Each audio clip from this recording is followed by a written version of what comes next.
wabarakatuh. Ilmu raga sukma adalah ilmu melepas sukma dari dalam tubuh kita.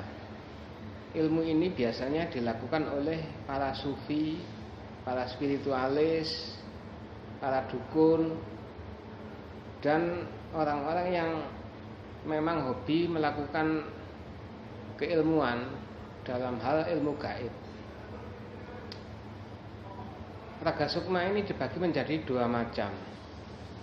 Yang pertama adalah versi kodam. Versi kodam ini adalah kita melepas sukma dari dalam tubuh kita dengan bantuan kodam atau bantuan makhluk halus. Caranya kodam ini dimasukkan ke dalam sebuah rajah goib. Kemudian rajah goib ini kita minum dengan air putih. Setelah itu maka kodam akan menyatu ke dalam jiwa raga kita.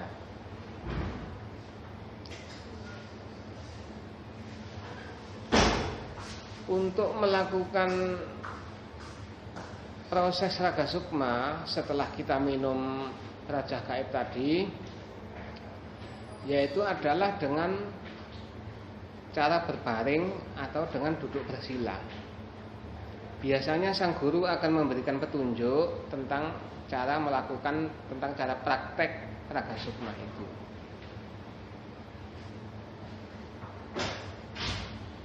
Biasanya kita dilatih untuk olah nafas, yaitu kita menarik nafas dari hidung masuk ke dada, ditahan, dialirkan ke seluruh tubuh sampai kaki, kemudian dilepas naik ke tulang belakang, kemudian ke ubun-ubun, dilepas ke ubun-ubun, terus dilatih mengolah nafas itu. Nah, lama-lama kita akan merasa sukma kita itu mau lepas. Kalau sudah siap, maka kita bisa melepas sukma kita. Sukma akan terbang ke atas. Setelah itu kita membuka mata,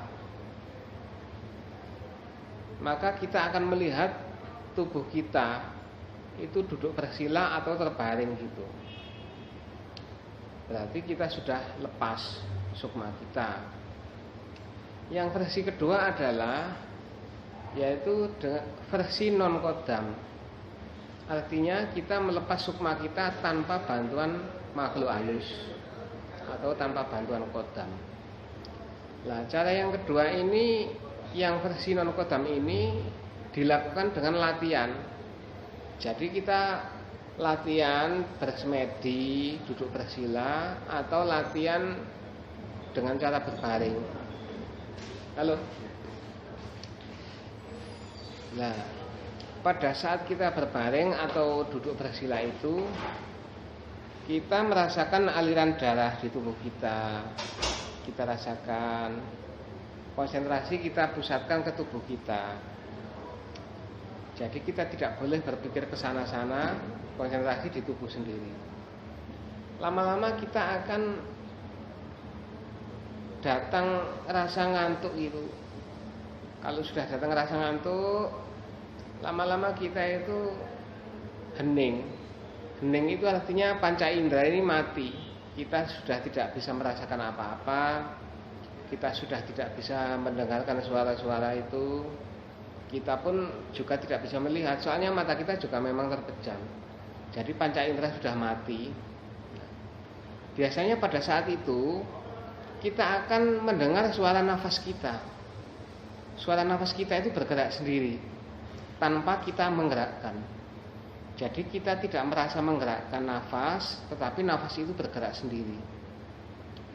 Kalau sudah begini, kita harus ingat bahwa kita sedang duduk bersila atau sedang berbaring. Kenapa kita harus ingat? Halo. Ini udah. Iya. Pulsa. Kata tadi. Pulsa. Golek pulsa. Oh iki lho. Oh futsal. Oh ya wis.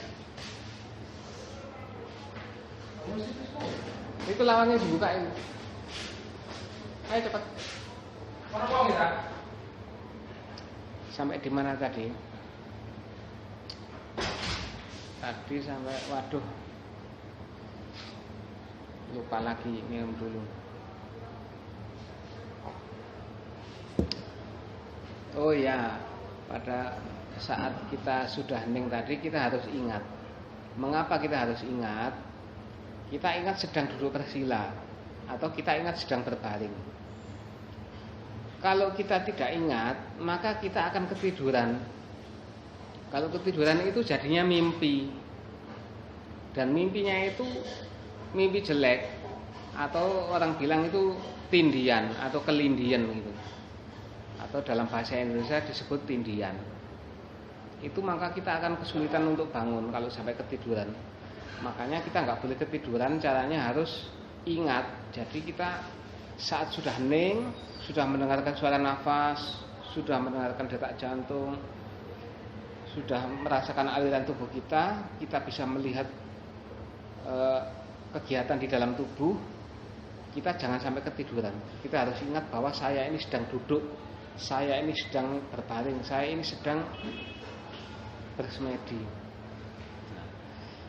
Nanti lama-lama kita akan lepas sukma kita.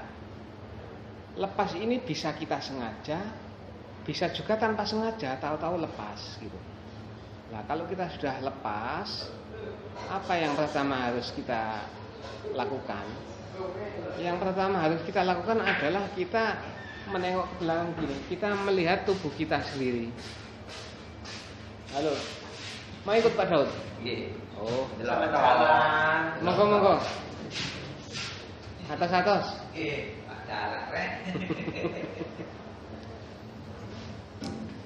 Nah, kalau kita sudah lepas dari tubuh kita harus menengok ke belakang untuk melihat tubuh kita. Kalau kita sudah bisa melihat tubuh kita, jasad fisik kita, berarti kita sudah lepas sukma kita.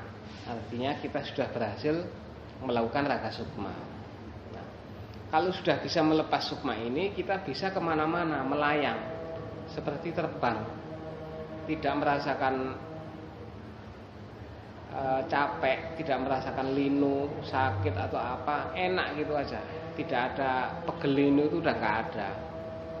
Kita juga tidak memiliki nafsu, soalnya hawa nafsu itu bersemayam di dalam tubuh. Kalau kita sudah keluar dari tubuh, hawa nafsu itu nggak ikut.